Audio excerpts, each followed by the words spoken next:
Amanda Feilding is the director of the Beckley Foundation, which is a charitable organisation set up by her in 1998 to initiate and carry out pioneering research into the underlying mechanisms and the therapeutic potential of psychedelics, and to create a scientific basis for global drug policy reform.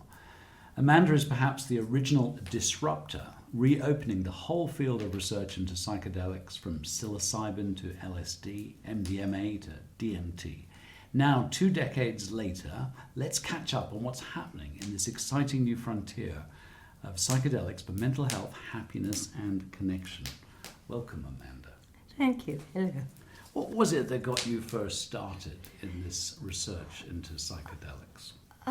I suppose in a way it was my destiny, one could say, because I was born and grew up in this house, which is very isolated.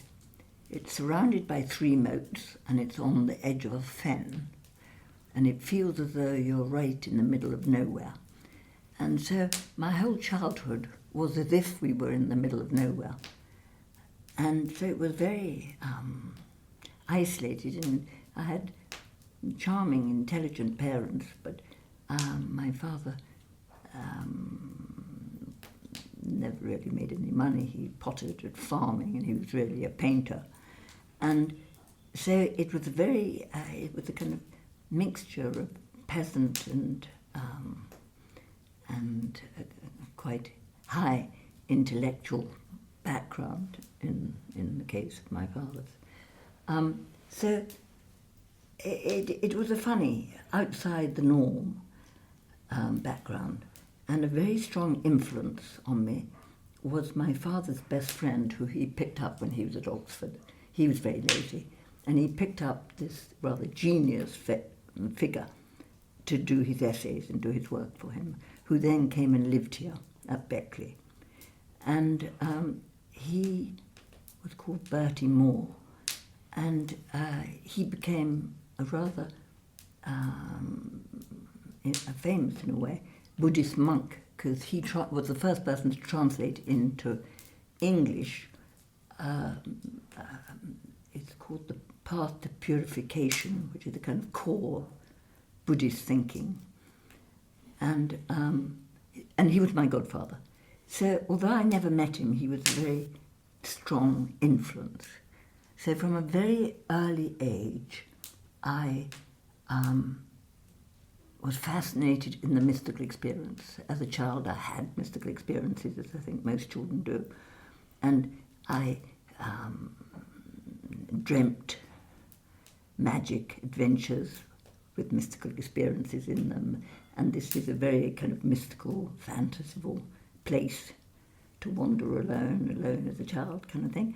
And so it was very kind of deep in my psyche. Also, my mother was a Catholic, so I got Catholicism from her. My father was an atheist, and Bertie was a Buddhist. So I had a little bit of all of that in my upbringing. And and so I was studying mysticism when I was kind of 10. And then when I was 16, I won the school science prize and wanted books on Buddhism, and the nuns wouldn't give them to me. So I decided to say, thanks a bunch, I'm off, which I did. And I went and travelled with £25. I left England at the age of 16 and was going to go and see Bertie, the Buddhist monk, where he lived on an island in Ceylon, near Kandy. And of course I never got there, £25. But I had all sorts of adventures living with the Bedou in the desert and travelling around the Middle East. And then I ended up in Egypt and all sorts of adventures. And then I started, as I'd left school at 16, I had to educate myself. And in some strange way, I got the head professor actually in the world at that point, called Professor Zena, who was at All Souls in Oxford. and he became my professor of comparative religions and mysticism. So I studied under him and another professor called Albert Harani, who taught me classical Arabic because they were trying to rather divert me off becoming Buddhist. And so I got very fascinated with that. And about that time, when I was about 16, I was introduced to cannabis, which I thought was extraordinary, wonderful, how it increased one's awareness. And then later I was introduced, I think I was 22, to LSD in London. And I was amazed at his capacity to kind of inspire the mystical experience. But at the same time, I felt, gosh, it's not something one can really live on. It's a trip to the fun fair more than a way of life. Yes, the great psychiatrist Stanislav Grof said psychedelics used responsibly and with proper caution would be for psychiatry what the microscope is for biology and medicine, or the telescope is for astronomy. So what was he getting at? What can psychedelics tell us about the human experience? Yes, well, I totally agree with that description, inasmuch as they both magnify the detail of what you can observe in either the minute or the magnificent. And psychedelics do the same thing. They change the functioning of the brain in such a way that you can compare it to normal consciousness. And from that you can learn so much about consciousness, because you can see the whole or more of the spectrum of the conscious states, which is, I mean, I suppose the first philosopher to kind of really examine that is William James. And he described it, the levels of consciousness, like being separated by veils. And I remember that very clearly when I first took LSD in 1966. 65 was when I first took it. One realises how very close it is to insanity, but also to ecstasy. So one was kind of balanced between those two different states, which are normally beyond the veil where one reaches. What I find really interesting, and I wrote about it in my book, Natural Highs originally, was it seems that almost every major culture, every sort of major awakening that's resulted in a new culture has coincided or has used a hallucinogen in some kind of awakening, not necessarily for everyone, but the high priests or the shamans. And yesterday I was at the British Museum, a very good show on Peru, and I learnt that the Chavin culture, which predates the Incas, were using ayahuasca, which is a source of DMT we may talk about at least 1,000 years ago, but probably a lot more, predating the Incas. While the mescaline cactus, which again we'll have a chat about, goes back at least 4,000 years ago.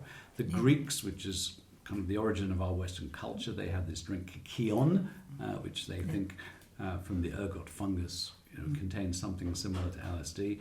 The Egyptians had blue lily or blue lotus, and then suddenly we find there's a complete shutdown in any talking about or research on psychedelics. When did that shutdown happen, and why? Yes, it's amazing. I think it's rather like looking, if you cut a tree, you can see which years there was plenty of water. And it's the same looking back at culture. You could see certain cultures had a great flowering of artistic brilliance and intellectual explosion. And they were usually the cultures which used altered states of consciousness at their core. It made a richer society. And I mean, for instance, our own culture, the classical world, it was completely hidden that culture was based on a mystical experience at the centre of it, that every Greek or Roman, who was anyone, went to Eleusis and experienced life, death, the experience of death and rebirth. And their whole culture was based on that secret knowledge. And that was completely, even until a few years ago, prohibited. I know someone who tried to do a PhD on it at Harvard about 10, 15 years ago, and he was told if he did that subject he wouldn't get his PhD. And so, and when you look at cultures, the wonderful cultures, the most wonderful ones, had a relationship with altered states. Mm-hmm. And the first kind of burst of culture, as far as I know, is the caves that Chauvet, the French caves, which were, 35,000 years ago, when suddenly, from having made hundreds of thousands of years of spearheads, more or less the same, they burst into that art, which no one's ever surpassed, in my opinion.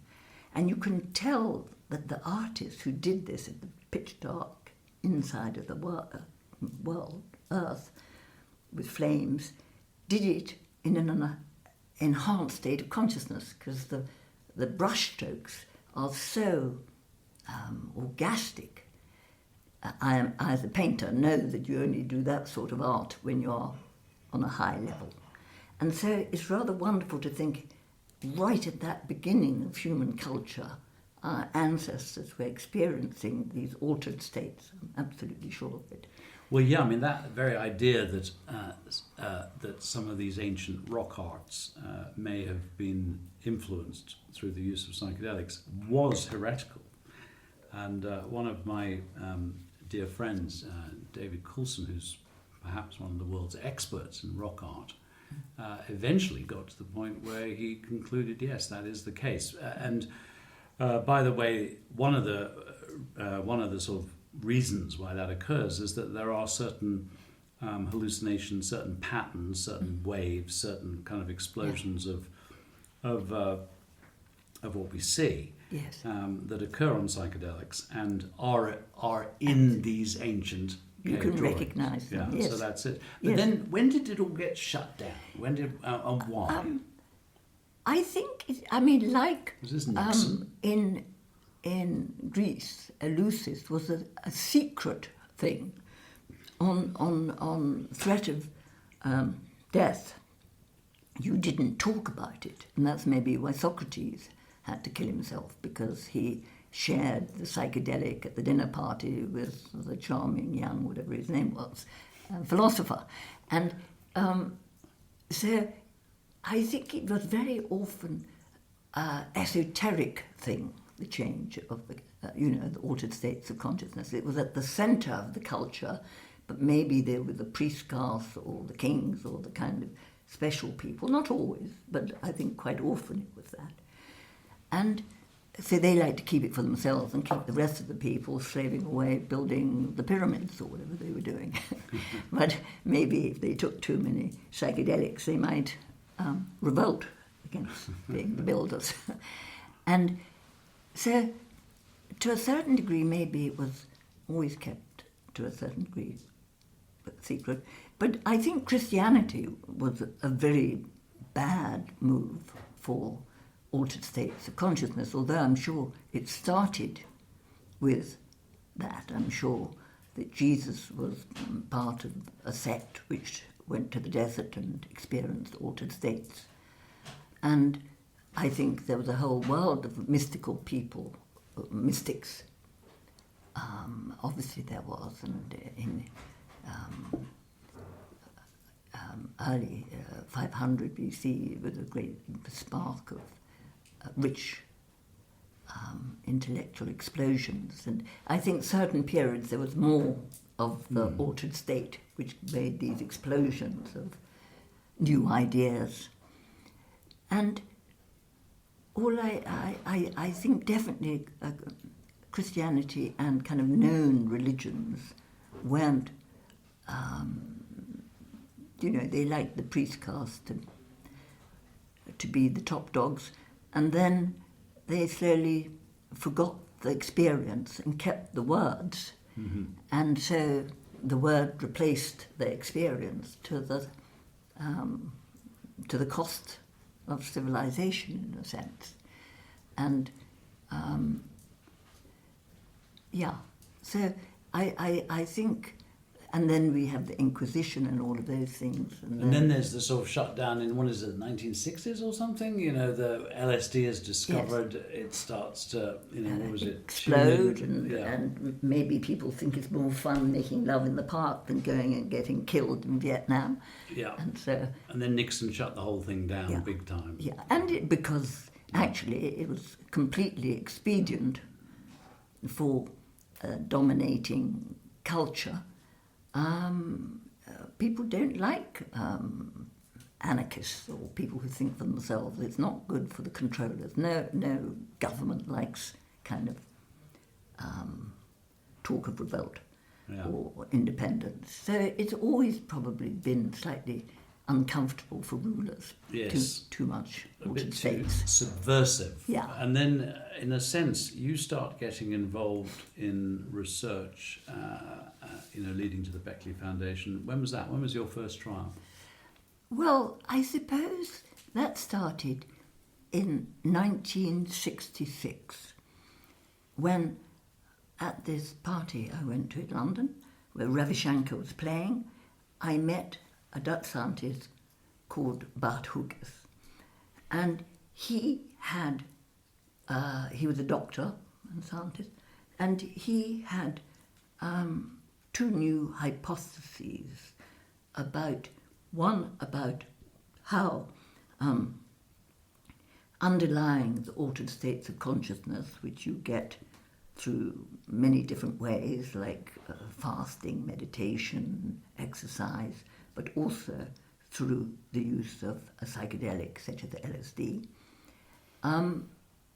there's a change in consciousness. And as a scientific stroke doctor, his interest was, what is the physiological basis of that change? And anyway, the result was the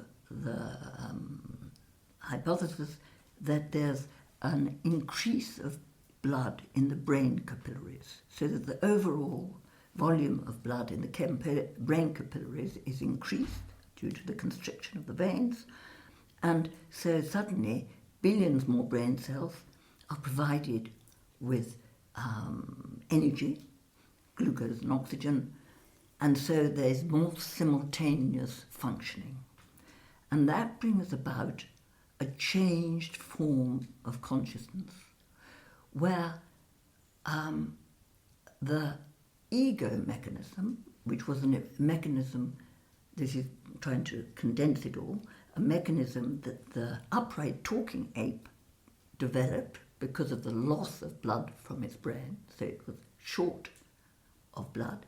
So it had to develop an internal mechanism which directed the lower level of blood to the most essential centres for survival. And that was this mechanism, which, say, Freud called the ego, which Barth described as a conditioned reflex mechanism which constricts the veins and directs the blood to where it's most needed. And that is a finally very fascinating new way of understanding oneself and humanity. And so I really became quite just fascinated and devoted to the idea of how I can understand better the mechanisms underlying these different states of consciousness, and how one can learn to live on them and work on them. By work, I mean intellectually function. And I was amazed at the potential to expand one's field of cognition and awareness and the depth and the possibility to change. Like in 1966, at that age, as a child, I was very tall. So I had, at 13, taken up the habit of smoking nicotine because I was told it would stop me growing. So by 23, I was quite a nicotine addict, and Bart said, what a disgusting habit. So I decided I'll use LSD and tell myself, this is a disgusting habit, I'll give it up. And I did that, and I gave it up and never smoked again. And actually that was the basis of why, whatever it was, 40 years later, I suggested when Roland Griffiths from Johns Hopkins said, what sort of study would I like to do? I said, well, what about giving up nicotine? I did it all those years ago, and it worked. So that was the basis of the nicotine study at Johns Hopkins, which got I think, at the beginning it was 80% success rate. So it got an amazingly high success rate. So basically what I learned back then in the 60s was the capacity of LSD. I used LSD on myself as I was my first, patient, subject. And because I found you could do a lot of more research on yourself than on other people. And in those days there was no brain imaging, so it wasn't possible to kind of test it in the way that brain imaging permitted. But what I discovered is I could increase my cognitive functioning. In those days, for relaxation, we were passionate about the Chinese game Go, which is total, no chance. You're fighting over space, and the better player wins. And I found that if I was on LSD and my opponent wasn't, I won more games. And for me that proved, it improves my cognitive functioning, which is what I would say it does do. I would say that if you keep in control of the increased cognition, and by keeping in control, that's what I learned from my diabetic father, if he let his sugar level drop too far, he couldn't cognitively concentrate, whereas you eat some glucose and your sharpness of concentration returns. And so I found that amazing, that we as an animal could actually enhance our level of cognition by taking one of these compounds. One could change the depth of one's feeling, increase the experience of beauty, or the listening to music, or the actually cognitive sharpness. And I thought, well, this is amazing. I must, I'd always, as a child, wandering around alone at Beckley, kind of dreamt of whatever you do as a child, dream of saving the world, in inverted commas. And I realized that the knowledge of how you increase cognition and your sense of self and your ability to dig into yourself and change yourself and understand other people better and be more compassionate and love more, and all the things it seemed to enhance, I thought this is an amazing elixir. If we as a society learn to intelligently use it, as indeed societies had in the past, it would be for our individual and the group benefit. So that's when I decided, well, this is my function, to try to. I realized at that point, as in the 60s, at the end of the 60s, the criminalization of these compounds was getting installed to the horror. Obviously it was madness. It was the worst thing they could do, was to throw these compounds underground so that the criminal cartels would take hold of them and use them to become one of the biggest industries in the world, instead of the governments taking hold of making sure that they were regulated carefully, etc., etc. I think society made a terrible mistake at that point.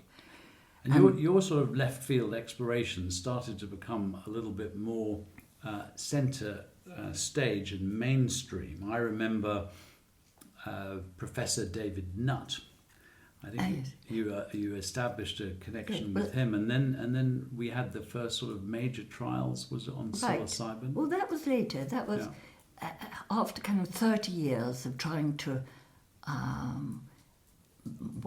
teach the world that these compounds are really incredibly valuable compounds which society should study and learn about and learn to use cleverly. Mm-hmm. And having realised that I was beating my head against a stone wall, I decided, as a single female without money or letters after my name, it's very difficult to change the world and indeed open up scientific research.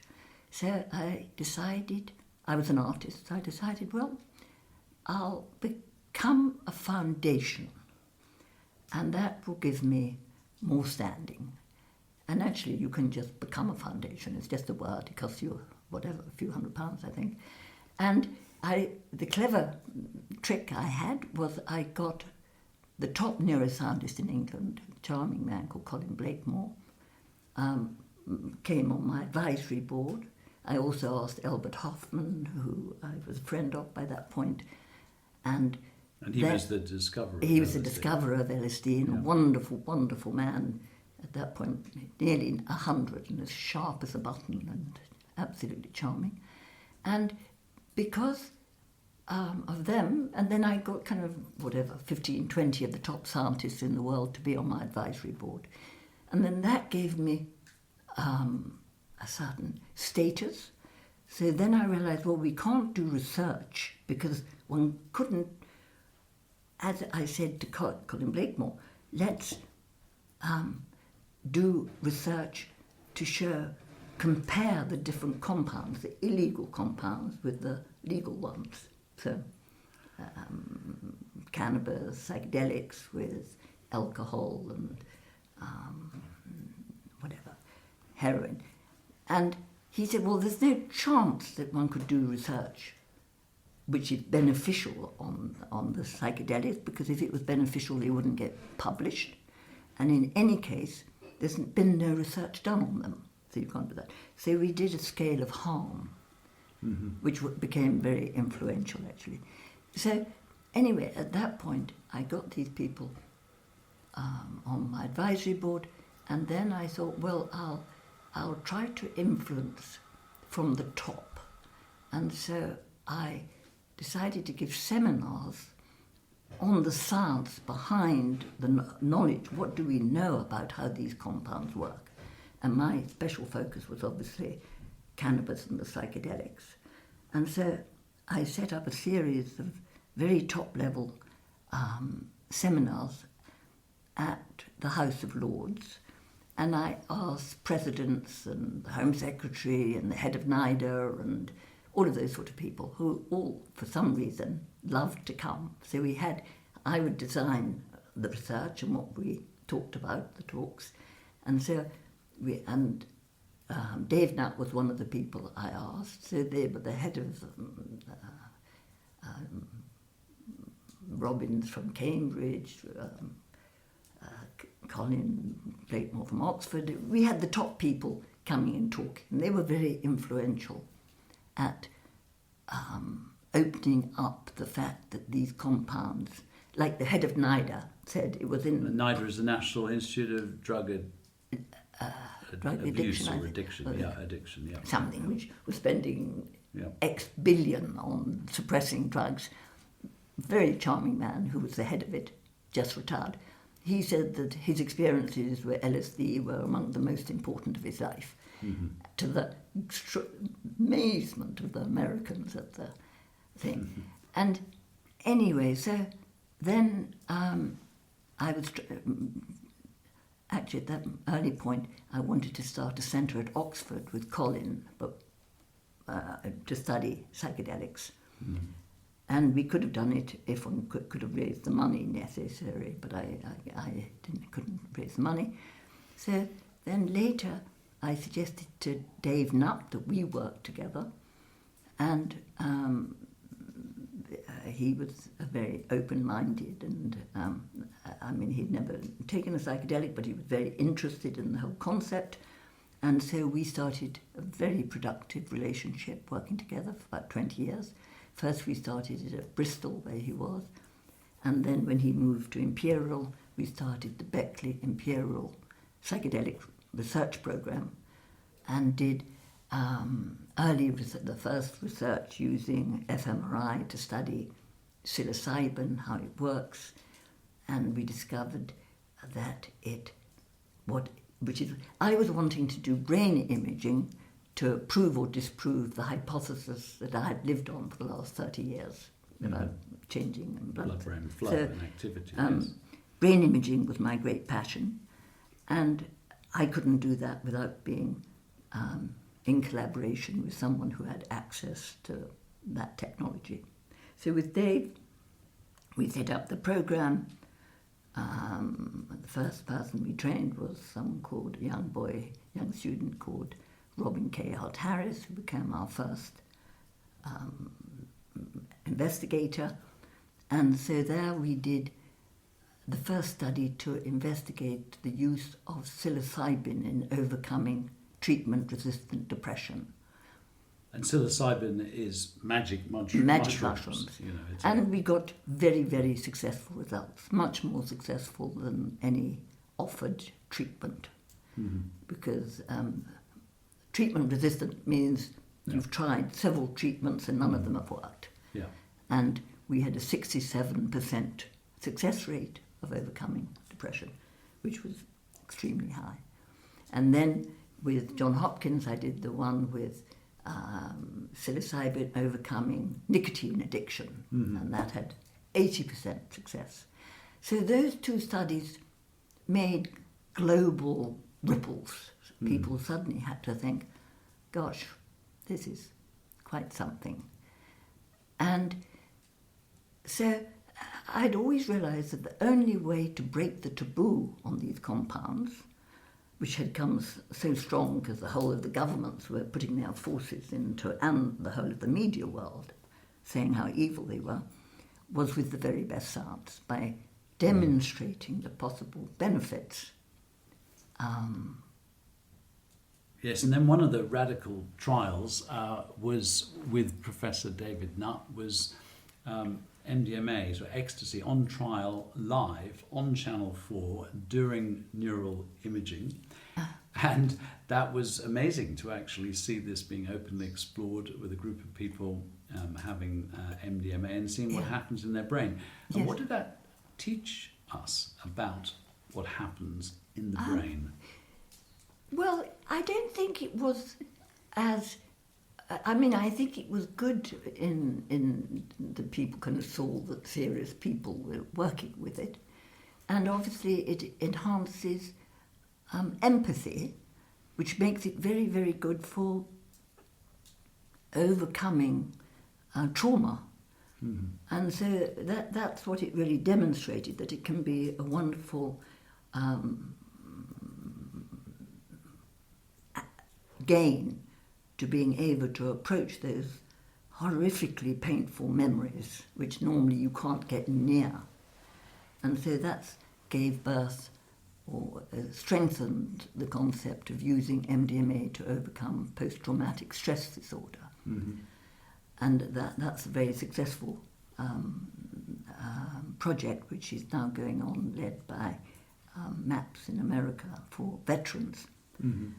And but I think in a funny sort of way, to understand consciousness, we learned more from the classic psychedelics. And sadly, because LSD, which I think is the most interesting classic psychedelic, we couldn't use that because it was too taboo and we couldn't get permission to use LSD. But as no one knew what psilocybin was or how you spell it, it didn't really have any taboo to speak of. So we concentrated on doing research on that. And with that, we discovered for the first time, I was looking for increases in capillary volume, which strangely I didn't find, which was a surprise to me. But at that point, I think maybe the technology hadn't got to the point where we could see that. So that's something now I'm doing, whatever it is, 30 years later. I'm just starting a study at Yale, which is very exciting, with the latest brain imaging, optical brain imaging, where one can see the difference between arteries and veins and capillaries, which is the key important part. And so we did that, and we saw that there was a decrease in blood supply to what used to be called the ego, but is now called the default mode network, which is the controlling, repressive, superimposed part of the brain, which enables us upright talking apes to keep control. Mm-hmm.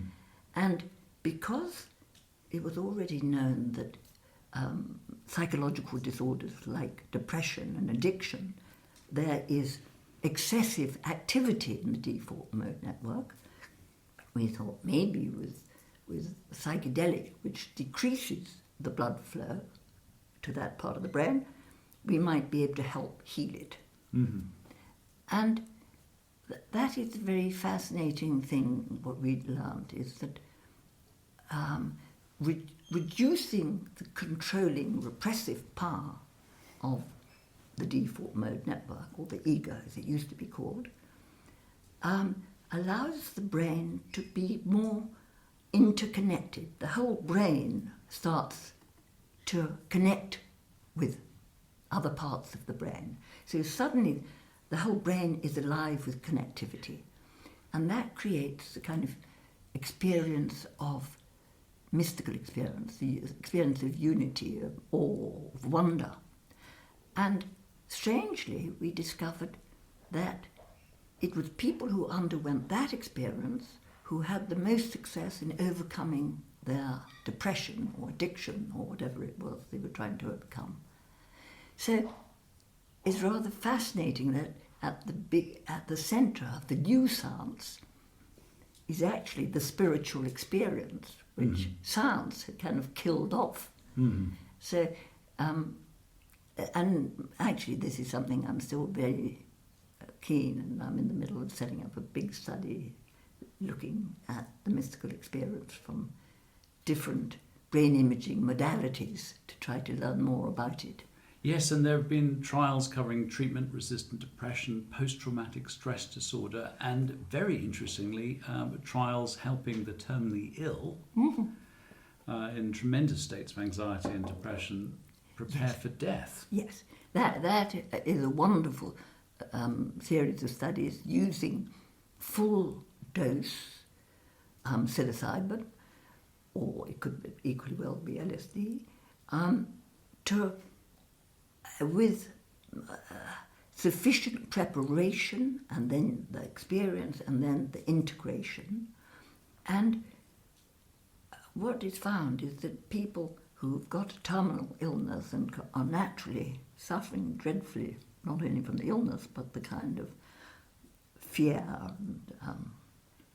and unfairness of the whole thing, in this state, with the right therapeutic setting, can suddenly change their position. Suddenly they get to accept it. And there are wonderful stories of, like, a woman who was suffering terribly, and she was an atheist. And she described the experience as being like being hugged by God. And people come out of this experience just so much happier and accepting the fate. And so it's much easier for the family and the people looking after them. And it's a wonderful, wonderful treatment. And I'm at the moment doing some very exciting preparatory research on using microdoses of psychedelics for palliative care. Because we've done research showing that LSD can improve mood, i.e. antidepressive, improve cognition, and improve pain management, which are three amazing characteristics for old age. And I'm at the moment in the process of setting up several studies in different parts of the world to investigate the potential benefits of these. A microdose means a dose which is hardly perceptible, very low dose, but which still has effect. And I think it could open up a whole new door of happier dying, which we, I think, in the West particularly suffer so dreadfully from. And just before talking about microdosing, so in most of the studies, just talk us through a typical study. Is the person given the psychedelic once, at a higher dose? Is there a counsellor? What's the, Yes. What's the process for these people involved in the study? Yes. Well, the early studies we did, the early high-dose study, first I did one actually with PET scan in Switzerland to look at changes in cerebral circulation.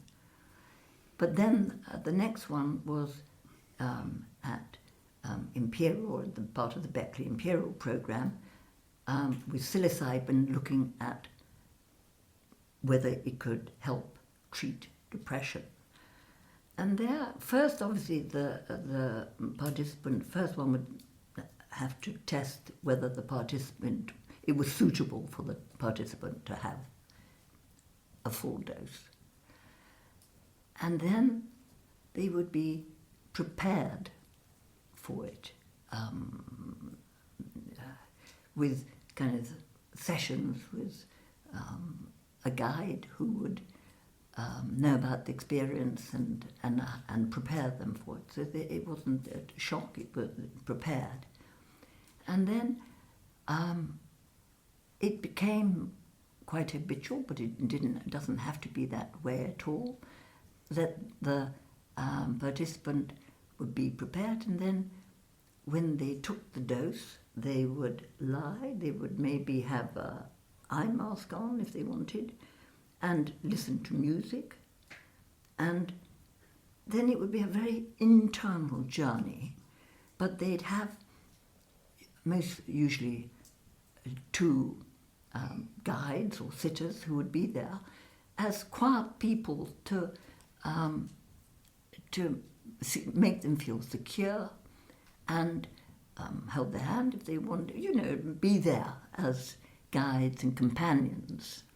And it was really the person exploring their inner world which helped them accept the sensations going on, basically, and the acceptance would somehow dissolve the force they had in the body. And it could have an amazing healing power, basically. And this is obviously what our traditional ancestors knew. They always had psychedelic experiences. That was part of the group behaviour. Yes, no, I've travelled in South America, and it is that way, that if someone is maybe dealing with a serious illness, or at a point in their life where they don't know which way to go, or they're depressed or whatever, they would approach the shaman. Yes, absolutely. And there was preparation, but also in their culture they consider that these plant medicines were healers, they were teachers. There was a whole kind of tradition around them as a kind of sacrament, really. Yes, they were the food of the gods. Yeah, food of the gods, and then a ceremony would take place, and again it's an internal ceremony. So in the case of ayahuasca, which is a tryptamine, LSD, and psilocybin, DMT, ayahuasca, these are all tryptamines. It would be done at night, so in the dark, an internal experience. However, the shaman was always there. So if people were hitting some dark stuff, and crying, or needed support in some way, the healer, the shaman, the guide would help them to move through it. Yes, absolutely. And yes, I've witnessed people having phenomenal breakthroughs that bring them into a whole much more positive state of consciousness. Yeah. And so our ancestors have always had a close relationship with the spiritual and the healing and the amazing power of these plants. And the modern techniques are basically very much based on the traditional approach of indigenous people, because they knew how to do it. They'd kept the knowledge alive all these thousands of years, which is rather fascinating. And that is what's kind of spreading out now through being absorbed by science and just communities. Mm-hmm. And it's wonderful how, ayahuasca has kind of, it spreads like the mycelium. Mm-hmm. In capital cities, they have groups of people and wonderful tales of transformation. And as a biochemist, for those listening, our brain produces a substance called dimethyltryptamine, tryptamine. And LSD has a tryptamine effect. Psilocybin, the magic mushrooms, has a tryptamine effect. DMT is actually being studied, as a compound. Ayahuasca is a combination of plants that produce a prolonged DMT effect. And then there's another group of compounds which contain mescaline, and it's fascinating because they occur in effectively two cacti, one more in North America, the peyote, and one more in the south called San Pedro, or traditionally called huachuma, and that's what's called a phenethylamine, and MDMA is a bit more on that side of things. And suddenly, after all these years of complete shutdown, just to sort of give a scale of it, how many trials have been published? How many are underway? Are we talking about 10, 20, 30? What's happening out there? More than that now. Yeah. When I started doing my first research, I set up the Beckley Foundation in order to be able to do brain imaging research, because as an artist, which is what I had been, I realized the immense power of seeing the changes. And indeed, our brain imaging of the change on psychedelics actually have been very iconic to just show how the whole brain is suddenly lit up, and that's what it feels like, the brain being lit up. And that is what it is light, more light in the brain.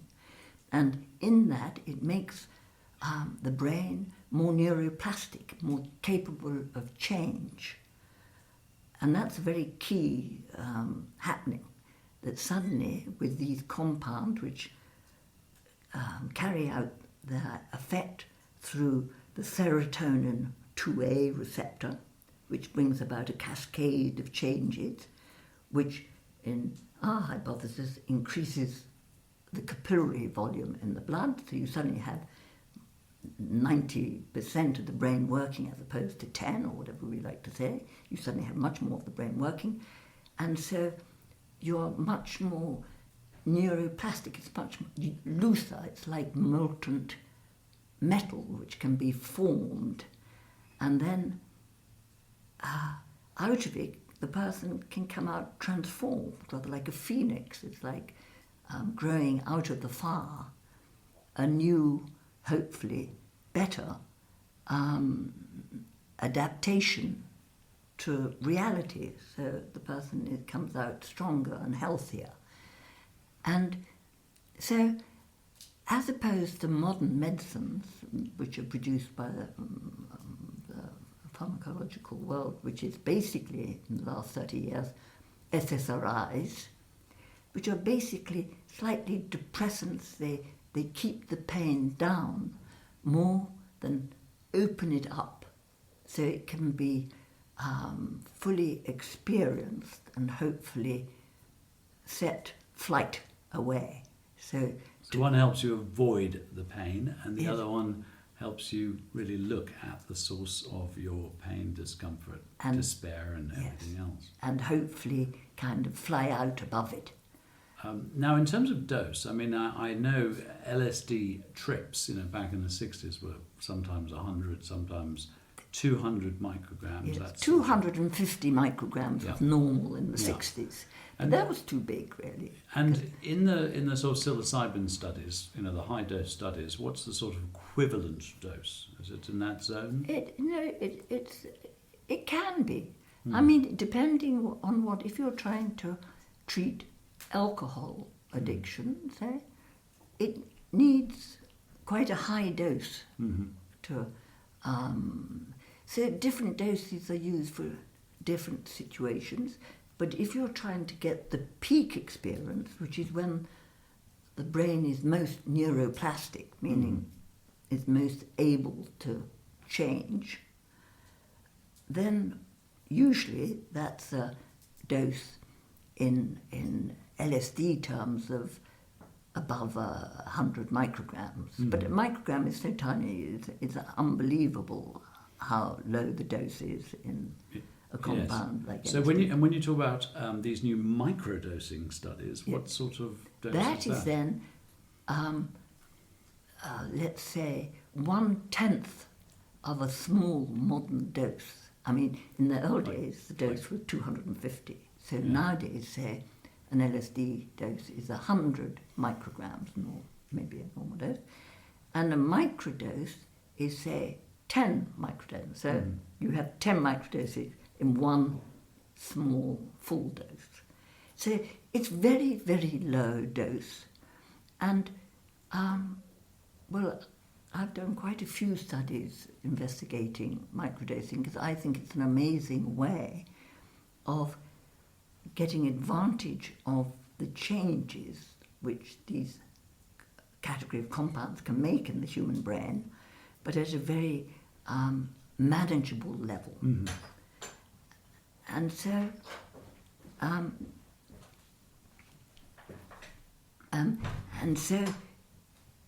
I'm doing quite a few studies investigating the microdose, both with psilocybin and with LSD.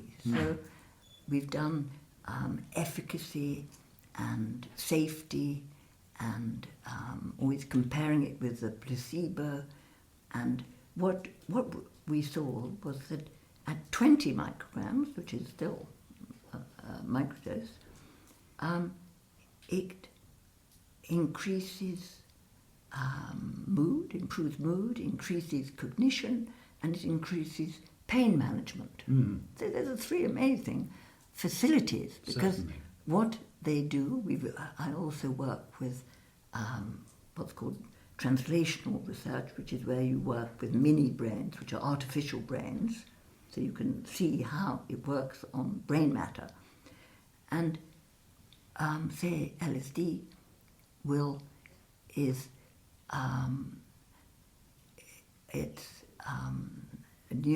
creates neuroplasticity, neurogenesis, meaning making new neurons, and anti-inflammatory, which are three kind of amazing attributes. Well, I was going to ask you about that because, I mean, it's amazing you've managed to get all this research done because, you know, in the West, psychedelics are classified as Class A, which basically means harmful and addictive. Yeah.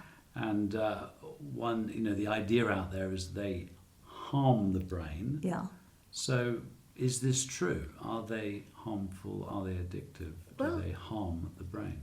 Actually, our research and other people's have shown the exact reverse, that they're actually amazing medicines because they increase neuroplasticity, so you can learn more.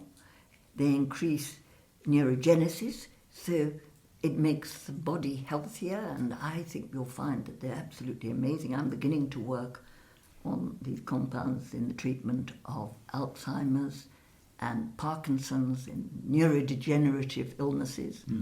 And already we've got some amazing data to see how they can have an effect, but I'm just beginning down this route, and obviously it takes a long time and difficulty getting ethical approvals and getting the compounds. That would be tremendously important because we see so many people on the slippery road to dementia, and what you're seeing there is neurodegeneration. So anything that we can learn that helps to regenerate those connections is tremendously important. And I think obviously, in actual fact, we'll discover that we should start using these compounds when the deterioration begins in the 40s to try to prevent it happening. And then, anyway, we've got so much to learn about these compounds, it's actually a tragedy that the governments of our countries, which should be like good nannies to their citizens, aren't investing more into exploring how these compounds work, how we can use them, opening up clinics and research centres. And actually, in the last week, I've been approached by someone in the Bahamas who wants to start a research centre, and someone a couple of days ago in Uganda who wants to start. I think around the world, the message is getting out that this is the new paradigm shift in how maybe we can approach sickness and things we thought we couldn't, because we're in the middle of a mental health epidemic. I mean, the pandemic is bad enough with COVID, but the mental health pandemic is much worse. Is very bad. And of course, there have been cases, we know, of people who've taken very high dose of LSD, not prepared, not in the right circumstances. There have been some cases of psychosis. Absolutely, yeah. And cases of people, doing something stupid that harms them. So absolutely, all of this is in a sort of therapeutic context with good support, with good preparation, with good understanding of what it is. And knowledge. I mean, it's like mountaineering. You can't. It's a very dangerous sport because there are associated dangers, and therefore one needs the knowledge, and that's where the governments ideally will provide. I rather encourage countries which are in need to reschedule these compounds so that they aren't wrongly designated as criminal, dangerous compounds which belong to the devil, but actually they're incredible new medicines that we should embrace and study and do vast amounts of research and then open clinics and retreat centres and places where people can take advantage of these altered states of consciousness. Well, I was going to end by asking you what your wish list, your vision for the future was, but I think you've really said it. So right. I just want to say what an amazing journey in your life, and massive congratulations for opening up this whole and incredible field of research and exploration. Somehow humanity has lost its sort of core essence of what life is all about, and it seems, and I share your belief in that psychedelics have a very interesting and important role to play in enriching our lives. Yes. And not just our lives, but also death, the one thing Absolutely. that we're all so terrified of, but it's going to happen. Yeah, but it's not an easy answer. I mean, exactly, but I think it's a useful path to explore. Thank you so much.